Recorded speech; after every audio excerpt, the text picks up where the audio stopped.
Are men the oppressors of women, or are women the oppressors of men?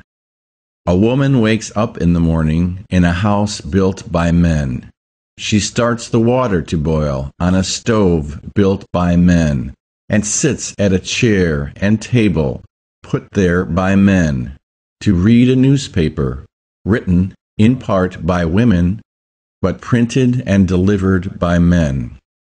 She nibbles some toast made from grains grown and harvested by men. Whoops! Time to take a shower.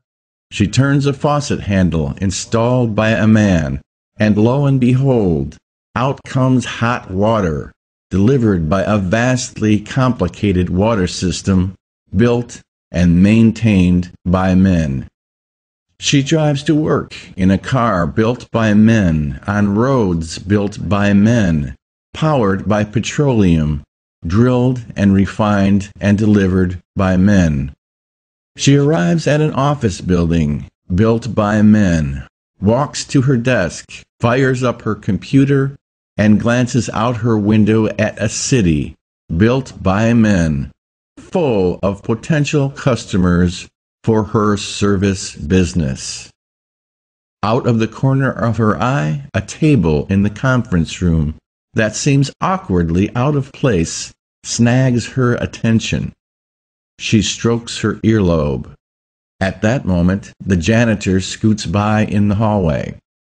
"Bob, oh Bob, could you please move that table further into the corner? You're such a dear."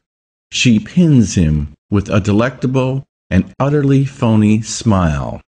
Bob, oblivious to the cheapness of the words and falseness of the smile, thrilled to get any attention at all from such an attractive person, pitches right in, and as he lugs one corner of the heavy table across the carpet, she exhales a comfortable sigh.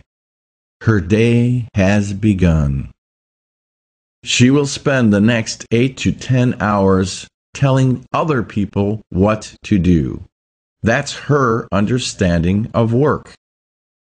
This creature, who has no idea where things come from, how they are made, and has not the slightest knowledge about how the world works, has been put in charge of it, because there is really nothing else of any specific value she could be doing.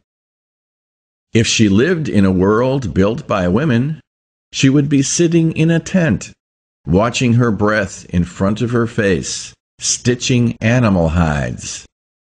But she lives in a world built almost entirely by men, and amazingly, she has not the slightest appreciation or gratitude for that fact. She never even stops to think about it. Never stops to think that if all the things men make and do were magically removed, right now she would be plodding through a muddy swamp looking for red-winged blackbird eggs. She thinks the world is made out of proper grammar and attractive clothing and polite conversation and correct opinions, instead of rivets and concrete and copper and petroleum. From the day she picked up her first teaspoon, she has been learning how to manipulate the things men provide, as if they were put in front of her by God or Mother Nature. She has no idea what men actually do. Yet, according to her and the media she consumes, men are assholes. How long do you think this is going to last? When I think of the men, the lumberjacks and truck drivers and paper mill workers and printers and delivery men, the men who have to get up early every morning and do very hard jobs, so that Ellen Goodman and Maureen Dowd and other feminist blowhards can sit in their climate-controlled offices, shitting out editorials about what assholes men are, when I think of those women walking on the backs of all those men, I want to start bombing things. Let's bomb them all the way back to the unheated tent and the muddy swamp, and see what they complain about then. Maybe they'll start writing editorials about how women should start doing real work, not just office work. Here are the facts. 19 out of 20 people who die on the job are men. 4 out of 5 suicides are men. 85% of the homeless are men. Women live 7 years longer than men.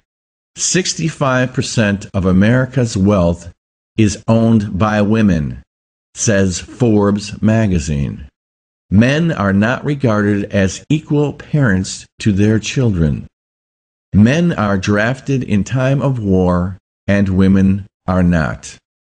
Given these facts, how could anyone with half a brain possibly believe that men are the oppressors of women? Now hear this. Men are now, and always have been, the protectors and providers for women. The protectors and providers for women.